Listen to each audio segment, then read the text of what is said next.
Hi everyone. Hello parents and internet land. How are you today? It's Mr. A, a case to one-to-one. Hello, how are you all today? Get your comments in there. Let's see. It's lovely to see you all again.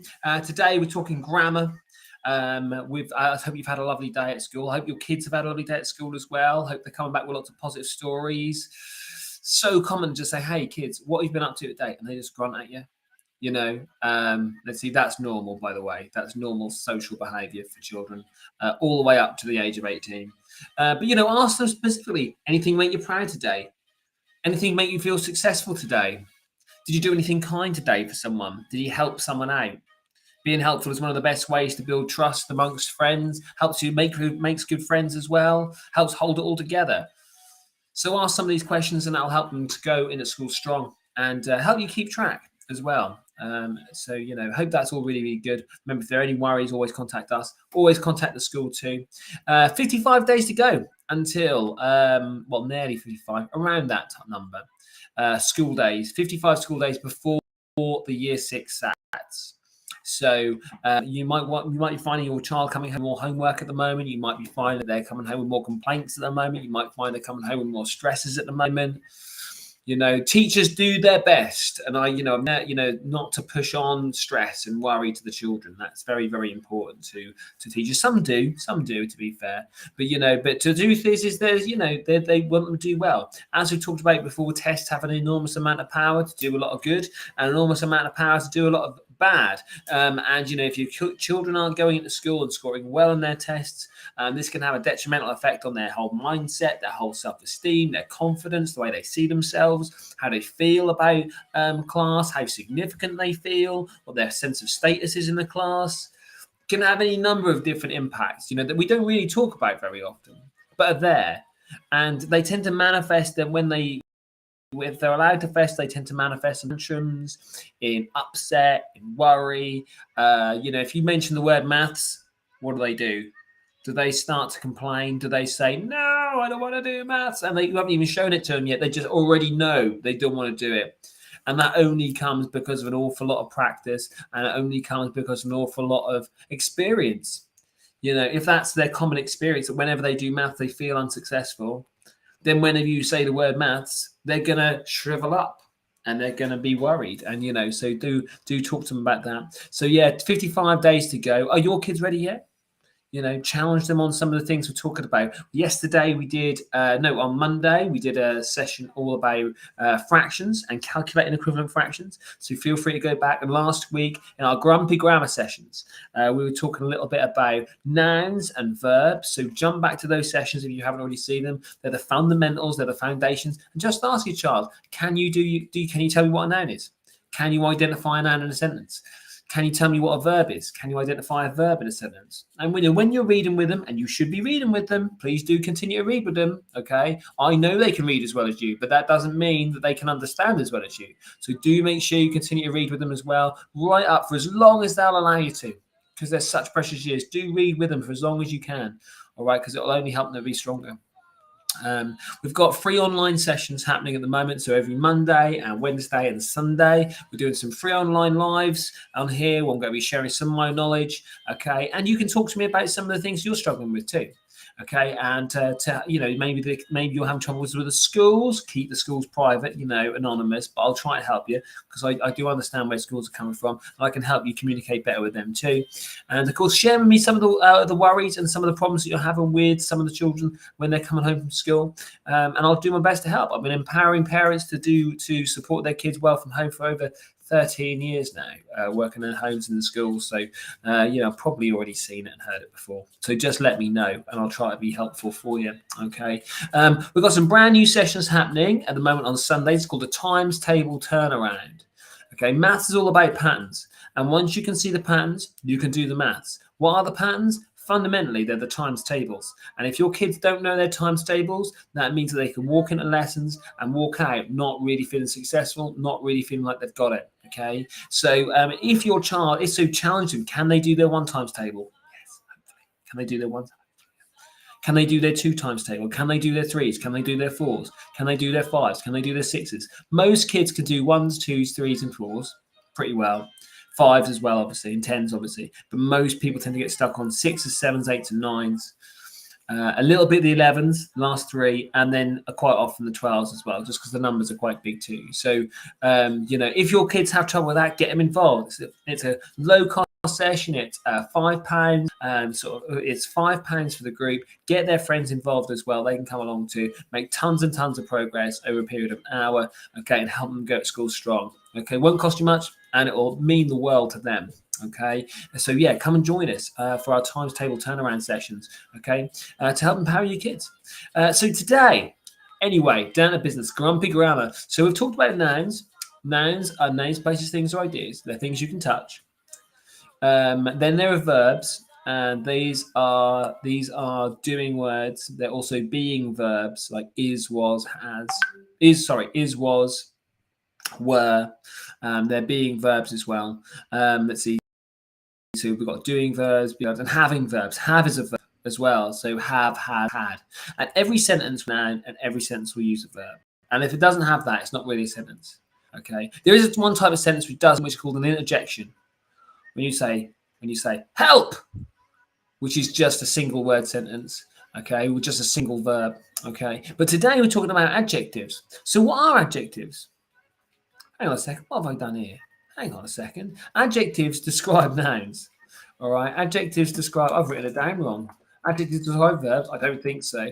Adjectives. Here we go. Adjectives. Let me see that. Adjectives. There you go. Okay. Adjectives describe nouns. So it's very straightforward. Adjectives. They describe nouns. So can you name some adjectives? So if you, for example, you said the fire engine, how could you describe the fire engine? The big fire engine. The red fire engine. The shiny fire engine. And all of these would be adjectives because they describe the main thing in a sentence. Okay, so adjectives describe nouns. And if I just pull up, I'm going to try and share my screen with you now. Hopefully, here we go. To the magic of the internet. Here we go. Come on, iPad. Wakey, wakey, rise and shine. There we go. And then we'll have a new thing. You go away. Go away. Go away. There it is. We're there. Okay, so yeah, so adjectives describe nouns. So, if we go with a classic, if we have, say, we might have the cat, but then we could describe that cat in any number of different ways. So how could we describe the cat? Get them down in the comments. How can we describe the cat? I've got a cat. His name's the Benjamin. Okay, so we might have the black cat. The black cat. And of course, now that's and black would be the adjective. Cat would be the noun because it's the thing you can touch. Okay, and black describes the cat. So you would say the black cat, and that would be fine. Full stop. Of course, that's not a great sentence. Every great sentence should have a verb. So we would have the black cat sat, and that's very common. The black cat sat. So make your own sentences now. Put them in the comments as well. Make your own sentences. Pop them in the comments so I can see what you've been working on. And I'll help as much as I can. The black cat sat. And there are marks and awards in school for coming up with great adjectives. Okay, so you could have the black cat. You could have the, do I want to say crimson cat? That doesn't sound right. The black cat. The dark, disheveled. Go with unusual words, and don't be afraid to use these in front of your children as well, because that can help you. The dark, disheveled, meaning it's like a bit rough and a bit ragged, cat. And, and you can go with some interesting, and so dark and disheveled cat. And so you could list your adjectives too. Okay. Or you could say the cat was big, dark, and disheveled. And so you can see, that in both cases, even though the structure of the sentence is different, you can see that it still works. They're still describing the noun, and so they're still adjectives. And when we call this, let's see, what happens is when we use more than one adjective, we tend to call that something that sounds a bit scary but means something simple, and it's called an expanded noun phrase. An expanded noun phrase. Say it with me. Expanded noun phrase. Say it with me. What is it? Expanded noun phrase. Okay, so yeah, so an expanded noun phrase basically is anything that uses about 2 or more adjectives. Okay, so you could have here, so look what we've got here. I'm going to stop share for a second. We'll go and grab an object from around the house. Go and grab an object from around the house. Okay, so these are expanded noun phrases now. So we just move a thing on. There we go. Okay, so here, this is something that somebody gave me. Okay, this is an award, 2014. Thank you, Jack Reese. If you know Jack Reese, he's around. Okay, he gave me this award. Yes, I've still got it because it's the only one I got. All right, out of my career. Thank you very much. Thankless job teaching, thankless job, but I still love it. Yeah, so you could describe the award in a number of different ways. So how else could you describe it? You could describe it. Get it in the comments. So you could describe it as shiny. How else could we describe the award? It's quite heavy. How else could we describe it? Describe it as important. Very important to me. I've had this a long time. I just keep it on my shelf, keep my books up. How else can we describe it? Precious. We could describe it as precious. We could describe it as valuable. We could describe it as honorary. You can describe it as honorary, you see. So you can describe this any number of ways. And what we can do is we can create something called an expanded noun phrase. Sounds scary, means something simple. An expanded noun phrase. And if I share my screen with you again, we can write a sentence about it. Here we go. Expanded noun phrase. So we could say, are you going to share? There you go. So you could say expanded noun phrase. You could say, the trophy, that being the noun, the thing you can touch, the trophy, was bright, shiny, and golden. And that would be an expanded noun phrase because I'm using multiple adjectives, more than two adjectives to describe the trophy. And I could continue to extend my extended noun phrase, and I could say the trophy was bright, shiny, and golden. It was important.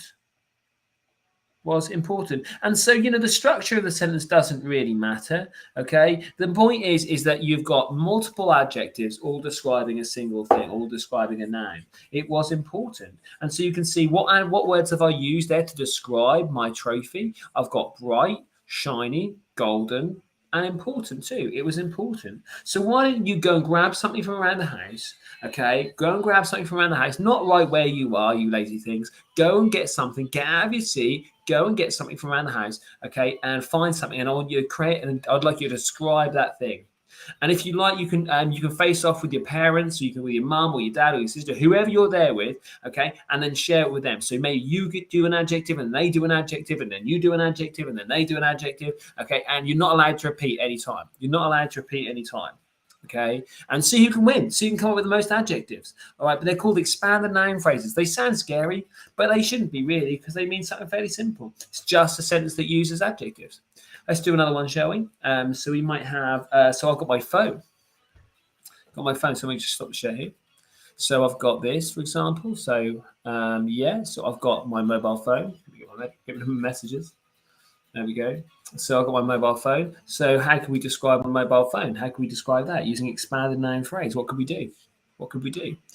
So we could say this is important, valuable, precious, technical, heavy, smooth, shiny, textured. So you can see up close, you can see it's got a nice little texture on there. It's a little rough. It's not perfectly smooth. It's kind of textured. Be quite nice. It's got a little stand on it too. So, you can say that's quite helpful. And that would describe the phone as well. So should we create one about the phone? So we can have, so I'll just do a little drawing on my phone. And then we've got, what have I got? And it's just down here at the top. There we go. La, la, la, la, la, la, la, la. And then, of course, there's a picture. It's a little selfie of me. There we are. Waving. Nice one. Okay. Oh, hang on. You can't see. Let me share my screen. Sorry. There we go. There we go. You can see it now. Get you involved too. Okay, so so we might have the phone. So we could have the phone was. And then, describe how you want to describe what adjectives you want to use to describe the phone. Describe the phone was, I'm going to go with precious. Get them in the comments. Let me know what you're doing. The phone was precious. The phone was precious, shiny.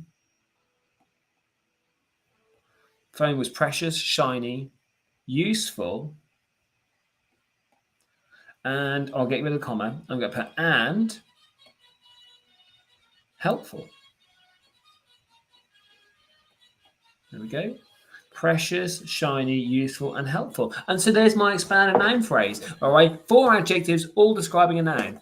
Easy peasy, lemon squeezy. Look at that, fantastic. Put yours in the box below. Put yours in the box below. Show it off. All right, I want to see some of these expanded noun phrases. All right, because it sounds scary, but it actually means something simple. And your teachers are going to be looking for this in your work in year 6. To be honest, they're going to be looking for it in your work in year 3. I mean, to be honest, it's not that tricky. It really isn't that tricky. It's just describing stuff. All right. Don't be lazy. Get your adjectives in there. It's easy marks. Easy marks. Great way to shine in class. And you might want to go be a little bit more adventurous. Get a dictionary out. Speak to your parents. Try and come up with some clever adjectives that you can walk into school just remembering. Unusual ones, because there's always going to come up. The teachers are always asking, "Hey, give me an adjective for this. Give me an adjective for this." So try to find great adjectives for big. Try to find great adjectives for small. Great adjectives for strong as well. My battery's running low. And try to come up with great adjectives for scenery as well. Describe a tree, because this comes up all the time. Okay, and different personalities and characters. Ugly, different adjectives, because these are quite popular. So whenever you're describing a scene, because you always come up, you can be ready there to give some good adjectives to use and shine in class and look good and make a teacher do this. When they just kind of look at you and just go, well done, very, very nice. Okay. So there we go. Expand noun phrases. That wasn't too bad, was it? Let's see. If you're enjoying these videos and they're helpful to you, please do follow and share us on YouTube and Instagram and Facebook, and share us with the families you love. Okay, get us across to people that would value a bit of extra support with their maths, with their English. Okay, let them follow this, let them comment. They get free support. It's fantastic. Okay, and I'll just do everything I can to make sure they go to school happy. And if you know families that have got kids that aren't going to school happy, that are pretty miserable, okay, then get in touch as well, because it's what I do. Do you know what I mean? I help families feel good about going to school, help kids wake up feeling excited and ambitious and successful. Okay, happy days. All right, so do share us on here. Do like our page too. That'd be fantastic. All right, let's see. And I hope that's all very, very helpful. Much love. See you soon. Put your comments below. I'll be looking. All right, and I'll see you soon. All right, thanks so much. Ciao,